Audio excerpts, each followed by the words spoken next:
রাসেল নামে এক ভাই প্রশ্ন করেছেন, শহীদ কারা? ইদানিং অনেকের মৃত্যুর পর তাদেরকে শহীদ বলে আখ্যা দেয়া হয়। ব্যাপারটি কতটুকু সঠিক বলবেন কি? প্রিয় ভাই, রাসেলের উত্তরে আমরা বলতে চাই যে এ পৃথিবীতে আল্লাহর দ্বীনকে বাস্তবায়ন করতে যে অথবা বিজয়ী করতে যে কাফেরদের বিরুদ্ধে সশস্ত্র সংগ্রামে যে মুমিন ব্যক্তি নিহত হয় তাকে শহীদ বলে। আই রিপিট, আমি আবারও বলছি, আল্লাহর জমিনে আল্লাহর দ্বীনকে বিজয়ী করতে যে কাফেরদের বিরুদ্ধে সশস্ত্র সংগ্রামে যে মুমিন ব্যক্তি নিহত হয় তাকে শহীদ বলা হয়। সহিহ বুখারীর বর্ণনা এসছে যে সাহাবারা আল্লাহ রাসূল সাল্লাল্লাহু আলাইহি সাল্লামকে জিজ্ঞেস করেছিলেন যে, হে আল্লাহ রাসূল, কারা আল্লাহর রাস্তায় জিহাদ করছে এটা আমরা কিভাবে বুঝবো? তার উত্তরে আল্লাহর হাবিব সাল্লাল্লাহু আলাইহি সাল্লাম বলেছিলেন, মান কাতালা লিতাকুনা কালিমাতুল্লাহি হিয়াল উলিয়া ফাহুয়া ফি সাবিলিল্লাহ। যে ব্যক্তি আল্লাহর দ্বীনকে, আল্লাহর বিধানকে কিংবা আল্লাহর আইনকে বাস্তবায়নের জন্য, আল্লাহর দ্বীনকে বিজয়ের জন্য যে সংগ্রাম করে যাচ্ছে সেই আল্লাহর রাস্তায় আছে। আর সে আল্লাহর রাস্তায় থাকা অবস্থায় যদি কেউ মৃত্যুবরণ করে বা নিহত হয় তাকেই ইসলাম শহীদ বলে ঘোষণা করেছে। তবে সেক্ষেত্রে একটি শর্ত রয়েছে, সেটি হচ্ছে দুন আগরাদিন মিন আগরাদিদ দুনিয়া। দুনিয়ার কোনো কারণে, দুনিয়ার কোনো লোভে পড়ে, দুনিয়ার কোনো স্বার্থের জন্য যদি কেউ আল্লাহ রাস্তায় জেহাদ করে মৃত্যুবরণও করে, সে শহীদের কোনো মর্যাদা বাদাম আল্লাহ তাআলার কাছে নেই। কারণ আমরা হাদিস থেকে জেনেছি অনেক শহীদ কিয়ামতের ময়দানে আল্লাহ তাআলা তাদেরকে জাহান্নামে ফেলে দিবেন। আল্লাহ বলবেন যে, তুমি তো দুনিয়াতে জেহাদ করেছিলে যে মানুষ তোমাকে বীর বলবে, মানুষ তোমাকে সাহসী বলে ঘোষণা দিবে, বাহাবা পাওয়ার জন্য তুমি জেহাদে অংশগ্রহণ করেছিলে এবং সেখানে নিহত হয়েছ। তো তুমি নিহত হওয়ার পরে মানুষ তো তোমাকে বীর বলেছে, বাহাবা দিয়েছে, সাবাস বলেছে, যে কারণে তুমি এই জেহাদে অংশগ্রহণ করেছো সেটা দুনিয়াতেই তুমি পেয়েছো। তো আমার কাছে তুমি কি চাও? আমার কাছে তোমার জন্য কিছু নেই। Go to the hell fire, জাহান্নামে যাও। তাকে আল্লাহ তাআলা উপর করে জাহান্নামে নিক্ষেপ করবেন। তো এজন্য শর্ত হচ্ছে যে দুনিয়ার কোনো স্বার্থে নয়, শুধুমাত্র কেবলমাত্র আল্লাহর দ্বীনকে আল্লাহর জমিনে বিজয়ী করার জন্য যদি কেউ সশস্ত্র সংগ্রামে নিহত হয় তাদেরকে শহীদ বলা হয়।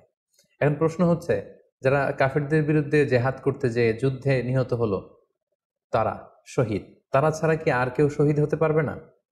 এই প্রসঙ্গে আমরা বলবো যে বেসিকলি ইসলামী শরিয়াতে শহীদ দুই ধরনের। ইবনু হাজার আল আসকালানি উনিও শাহাদাতের প্রকারভেদ করতে যেয়ে বলেছেন যে শহীদ দুই প্রকার। একটা হচ্ছে শাহিদ উদ্দুনিয়া ওয়াল আখরা, যেটা আমরা বলেছি যারা আল্লাহর রাস্তায় নিহত হয়েছে তারা। আরেকটা হচ্ছে শাহিদুল আখরা, যারা দুনিয়াতে আল্লাহর রাস্তায় নিহত হয়নি কিন্তু পরকালে তারা শাহাদাতের মর্যাদা লাভে ধন্য হবে। প্রথম প্রকার হচ্ছে শাহিদুদ দুনিয়া ওয়াল আখরা, যেটাকে আমরা বলি শাহাদাতে হাকিকি, মানে প্রকৃত শহীদ। এরাই হচ্ছে মূলত শহীদ। এদেরকে আল্লাহ তাআলা মৃত বলতে নিষেধ করেছেন। আল্লাহ তাআলা বলেছেন, ওয়ালা তাকুলু লিমান ইউকতালু ফি সাবিলিল্লাহি আমওয়াত বাল আহইয়া ওয়ালাকিন লা তাশউরুন। যারা আল্লাহর রাস্তায় জীবন দিয়ে নিহত হয়েছে তাদেরকে তোমরা মৃত বলো না, বরং তারা জীবিত। অন্য এক আয়াতে এসেছে, বাল আহিয়াউন ইনদা রাব্বিহিম ইউরযাকুন, তারা জীবিত এবং আল্লাহর কাছে তারা রিজিক প্রাপ্ত, আল্লাহ তাআলার পক্ষ থেকে তারা রিজিক প্রাপ্ত। তাদের মর্যাদা আল্লাহ তাআলার কাছে এত বেশি যে তাদেরকে নিহত হওয়ার পরে কোনো জানাজার আগে গোসল দিতে হয় না, তাদের রক্তাক্ত দেহটাকেই সরাসরি জানাজার পরে দাফন করে দিতে হয়। কেননা সেই ঝরঝরে রক্ত নিয়ে তারা সেদিন কিয়ামতের দিবসে আল্লাহ তাআলার দরবারে তারা হাজির হয়ে যাবে।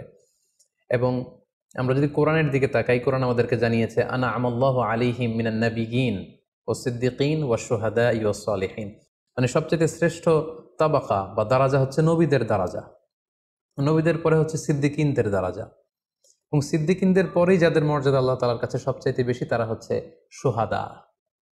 এজন্য প্রতিটি মুমিনের জীবনের আকাঙ্ক্ষা বা তামান্না থাকা উচিত তারা যেন শাহাদাতের মৃত্যু আল্লাহ তাআলার কাছে কামনা করে। এবং আমরা যদি সাহাবাদের জীবনের দিকে তাকাই তাহলে দেখবো ওনারা সবসময় আল্লাহ তাআলার কাছে শাহাদাতের মৃত্যু কামনা করতেন। সাইয়েদনা ওমর ফারুক রাদিয়াল্লাহু তাআলা আনহু আল্লাহ তাআলার কাছে সবসময় শাহাদাতের মৃত্যু চাইতেন। সহিহ বুখারীর বর্ণনায় এসেছে, ওমর ফারুক রাদিয়াল্লাহু তাআলা আনহু দোয়া করতেন আর বলতেন, আল্লাহুম্মা রযুকনি শাহাদাতান ফি সাবিলিক ওয়াজআল মাউতি ফি বালাদি রাসূলিক।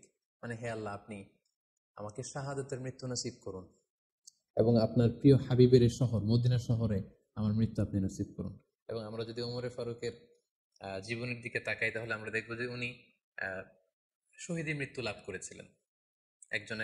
একজন অ্যাসাসিনেটরের মাধ্যমে আত্মাইর আঘাতে তিনি শহীদ হয়েছিলেন। এবং আল্লাহ রাসূল সাল্লাল্লাহু আলাইহি ওয়াসাল্লামের পাশে আবু বকর রাদিয়াল্লাহু তাআলা আনহুর কবর, তার পাশেই কিন্তু ওমরে ফারুকের কবর।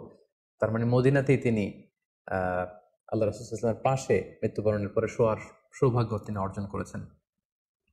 তাহলে এই আলোচনা থেকে আমরা বুঝলাম যে প্রকৃত শহীদ হচ্ছে যারা আল্লাহর রাস্তায় নিহত হয় এবং এর মর্যাদা আল্লাহ তাআলার কাছে অনেক বেশি।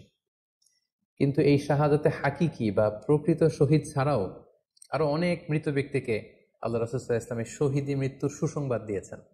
তারা জেহাদে অংশগ্রহণ করেনি, তারা কাফিরদের আঘাতে নিহত হয়নি, তারা প্রকৃত শহীদ নয়, কিন্তু কিয়ামতের দিন তারা শাহাদাতের মর্যাদা লাভ করবে। তারা কারা? এ ব্যাপারে আমরা সহিহ মুসলিমের একটি হাদিস এখানে উল্লেখ করতে চাই, যেখানে আল্লাহ রাসূল সাল্লাল্লাহু আলাইহি ওয়াসাল্লাম সাহাবাদেরকে জিজ্ঞেস করেছেন, মা তাউদ্দুনা শাহিদা ফিকুম, ওহে সাহাবারা, তোমরা কাদেরকে শহীদ বলে মনে করো? সাহাবারা বললেন, যারা আল্লাহর রাস্তায় নিহত হয় তারা শহীদ। তখন আল্লাহ রাসূল সাল্লাল্লাহু আলাইহি ওয়াসাল্লাম বললেন, ইন্না শুহাদা উম্মতি ইদান লাকালিল, এরকম হলে তো আমার উম্মতের মধ্যে শহীদদের সংখ্যা একেবারে কম। যারা জিহাদের সুযোগ পাবে না, জিহাদের ময়দানে কাফেরদের বিরুদ্ধে সশস্ত্র সংগ্রাম করে যারা নিহত হওয়ার সুযোগ পাবে না, তাহলে তো তারা শহীদ হতে পারবে না। সাহাবারা এই কথা শুনে বললেন, ইয়া রাসূলুল্লাহ, তাহলে কারা শহীদ আপনি বলেন। তখন আল্লাহ রাসূল সাল্লাল্লাহু আলাইহি ওয়াসাল্লাম বললেন যে যারা আল্লাহর রাস্তায় নিহত হয় তারা তো শহীদ বটেই, পাশাপাশি ওমান মাতা ফি তাউনি ফাহুয়া শাহীদ, মহামারীতে যারা মারা যায় তারাও কিন্তু শহীদ। প্লেগ রোগে বা মহামারীতে, এই যে করোনা ভাইরাসের সময় যারা ঈমানের সাথে ইন্তেকাল করেছে তাদেরকেও আল্লাহ তাআলা শাহাদাতের মর্যাদা দান করবেন। ওমান মাতা ফিল বাতনি ফাহুয়া শাহীদ, পেটের পীড়ায়, পেটের কোনো রোগে যদি কেউ আক্রান্ত হয়ে মারা যায়, সে কিয়ামতের দিন শাহাদাতের মর্যাদা লাভ করবে।